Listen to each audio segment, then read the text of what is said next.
time for this week's pickup video.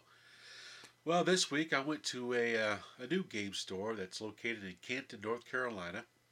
It's called the Retro Gamer.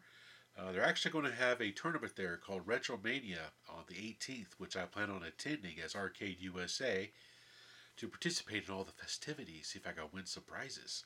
But anyway, let's start off with what I found there at their store. I picked up Pit Stop for the Commodore 64.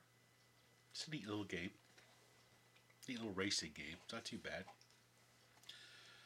Then I picked up a Miner 2049er for the Atari 5200 game system. This is the red cartridge version with the gold label. I've not seen this before. Don't know if it means anything or not, but it just caught my eye, so I picked it up. Then I picked up Mike Tyson's Punch-Out for the NES. Fun little boxing game. It's not too bad. And I picked up for my NES Kirby's Adventure. I've never played this game before, and I really enjoy this game. It's not too bad. I don't know why I've never played this before, but it's a pretty good game. This one does have a battery in it, so more likely the battery's got to be replaced because it's not saving games or anything. So I got one of those special tools, take it apart, replace the battery. Not a big deal. I picked up Indiana Jones for my NES. I'm on the fence about this game. It's kind of, I don't know. I picked it up, just give it a try. And then another game for my NES I picked up was Capcom's Chip and Dale Rescue Rangers.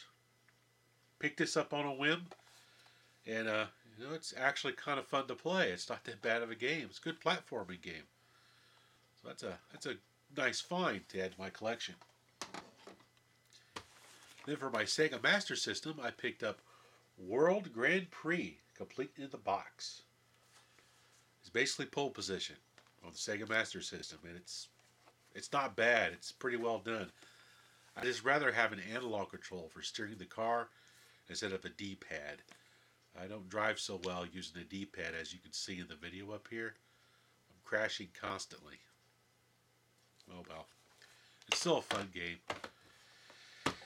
And then I hit my favorite flea markets later this week. My mind's fried. And I picked up War Room for my ColecoVision. Even has the overlay. It's basically like a overhead view missile command.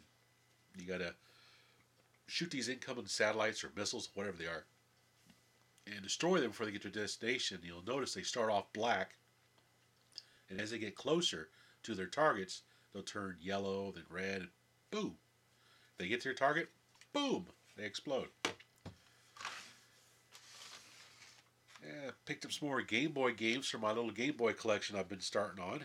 Picked up Solar Striker. Really fun shoot-'em-up game. Highly enjoyable. I really enjoy this game because I like shoot-'em-up games anyway, so it was a no-brainer to add to my collection. And I picked up Cosmo Tank. It's an overhead game where you drive a tank and you're shooting critters and bugs, trying to blow up stuff. And what's neat about this game is it goes from overhead view to a first-person view inside of a tunnel, inside of a cave. So it changes back and forth. It's kind of interesting. Don't know if I'm going to keep it or not, but I'm going to give it a few more plays to see if I do want to keep it. Then I picked up Choplifter 2 for my Game Boy. I like Choplifter, and this is pretty good. It's not bad. It's a little challenging because your shots are kind of limited how far they can go, so you get your helicopter really low to shoot the tanks and stuff on the ground, so it's a little challenging. Then I picked up Atari Anniversary Edition for the regular PS1, PlayStation 1. Has a nice collection of arcade games on here like Tempest and Warlords, and Centipede, Gravatar, Battlezone, Asteroid, Super Breakout, Pong, Space Duel, Missile Command. It also has a lot of video interviews on it and some other nice content. It was only $1. So I just picked it up. And then I picked up Top Gun, Fire at Will. It's a pretty fun little jet fighting game. Kind of reminds me a little bit of Afterburner, just a little bit, but not a whole lot. Has a lot of full motion video in it from the Top Gun universe. A lot of the music. It's actually quite a bit of fun to play. It's not too difficult. If you ever find this game, I recommend giving it a try sometime. It was awful cheap too. This was $1. And then at my Trade It store, I found some interesting little devices for the Game Boys. I found a Game Shark for the Game Boy Pocket and the Game Boy Color. This is version 3.1. Then I found a Game Shark for the Game Boy Advance that has the ability to load codes into it through a USB connection.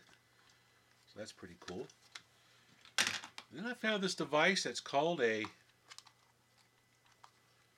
Brain Boy. Brain Boy. And if what I can find out online is, I guess it's used with the Pokemon games as a memory backup. That's what I believe. And this is for the Game Boy Color, I believe. I've never seen one of these before because it's kind of interesting, so I picked it up. It was only 25 cents, so I figured, oh, what the hell.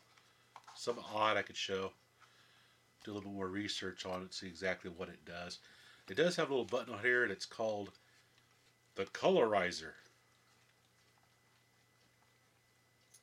Huh. Interesting. If you know what this thing is, put notes down here. Tell me what the hell this thing is. So that's pretty much all the pickups for this week. If any of you are going to go to the arcade tournament at the Retro Game on January 18th, maybe I'll see you there. Beat my high score. Game on!